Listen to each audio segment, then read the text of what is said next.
প্রথমেই অনুরোধ করব শ্রীমতী অনিন্দিতা মুখোপাধ্যায়কে আমাদের আজকে আরডি বর্মনের অবয়বের পর্দা সরিয়ে মূর্তির উদ্বোধন করতে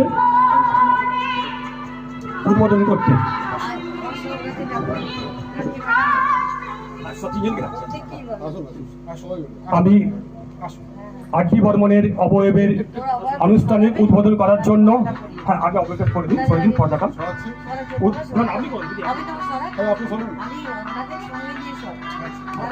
সবাই মিলে আস, ঠিক আছে সবাই মিলে সবাইকে অনুরোধ করছি। শিল্পীর প্রতি কতটা ভালোবাসা না থাকলে 3 মাস ধরে কৃষ্ণনগর থেকে 3 জন শিল্পীকে নিয়ে এসে আরেক শিল্পীর প্রতিকৃতি তৈরি করা হয়েছে। অমিতাভদের এই ভালোবাসা অত্যন্ত বিরল। এখন শ্রী আরডি বর্মনের প্রতিকৃতিতে মাল্যদান করছেন শ্রীমতী অনিন্দিতা মুখোপাধ্যায়, শ্রীমতী রাখি তেওয়ারি এবং শ্রীমতী ববিতা মুখোপাধ্যায়। এটি একটি অত্যন্ত গুরুত্বপূর্ণ মুহূর্ত।